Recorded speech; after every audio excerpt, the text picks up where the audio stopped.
Rebonjour, toujours sur Viva Technologie Paris, édition 2017. C'est le deuxième jour qui s'achève et là nous sommes avec une personne importante qui vous a permis de vivre cet événement absolument superbe, on va dire un ovni dans le monde du digital et des salons numériques en France et on peut le dire en Europe.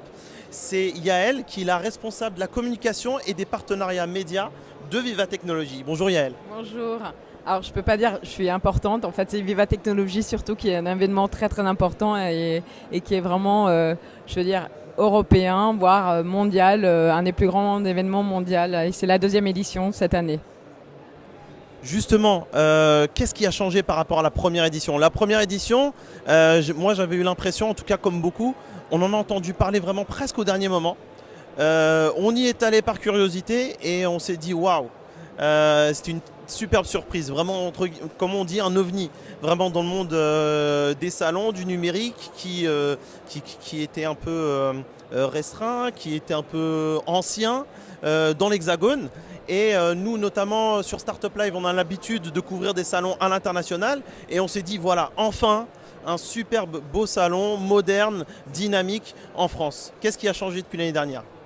Déjà tout d'abord l'année dernière en fait ça s'est fait en très peu de temps puisque la décision c'est une décision en fait qui a été prise par Maurice Lévy, président de Publicis Group et Francis Morel donc président PDG du groupe Les Échos parisiens et ils ont eu l'idée de lancer un événement parce qu'il y avait vraiment besoin à une échelle internationale en très peu de temps puisqu'ils l'ont fait en 6 mois donc ça s'est fait vraiment à un temps record et c'était un vrai succès déjà l'année dernière puisqu'il y a eu plus de 45 000 visiteurs.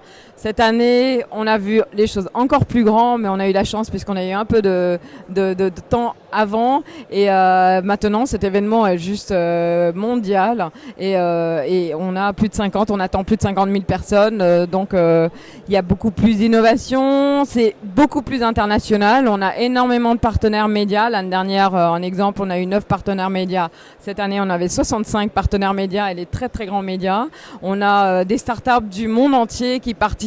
Donc en fait, il y a vraiment un vrai besoin. Cet événement était en fait Vivatech est un mélange, un mini Davos, un mini CES, Web Summit. C'est un mélange un peu de tout. Et la différence par rapport à tous ces autres événements, c'est que c'est un événement qui est également ouvert au grand public. Donc il y a 2 journées qui sont B2B et une journée ouverte au grand public puisque on a envie de partager en fait toutes ces innovations également avec les jeunes, les moins jeunes et pour tout le monde.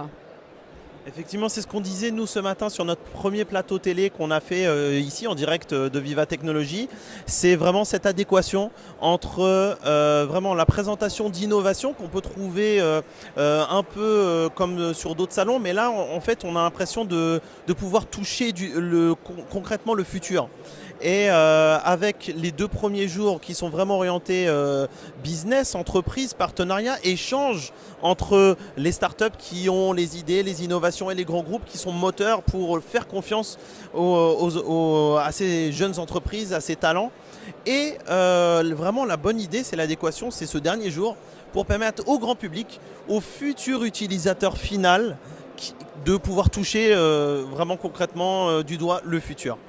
Effectivement, et donc il y a des jeunes, il y a des moins jeunes, il y a des familles qui viennent entières, mais c'est aussi un moment où on essaye de donner aussi, faire empowerment, donc des programmes spécifiques pour les femmes. On aide les jeunes aussi à trouver un emploi, donc il y a Talent Connect qui est un événement où il y a plus de 1000 offres d'emploi qui sont également exclusives, qui sont sur Vivatech pour que les gens puissent trouver directement un emploi avec des aides, des soutiens. On a aussi un hackathon, on a un fight code, donc en fait on veut partager ces moments excitants avec tout le monde, donc c'est assez unique, ça n'existe pas nulle part ailleurs en fait.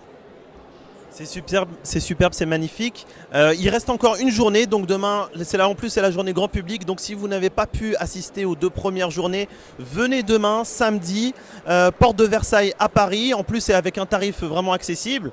Vous pourrez voir plein d'innovations qu'on vous a déjà présentées sur nos pages Startup Live. Encore une fois, sur Facebook et 24heures.info. Et on a vraiment hâte d'être à l'année prochaine.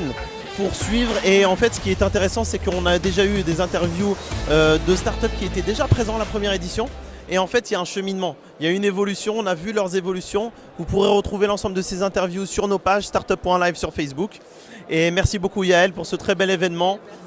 Bonne continuation à Viva Technologies. À bientôt sur Startup Live.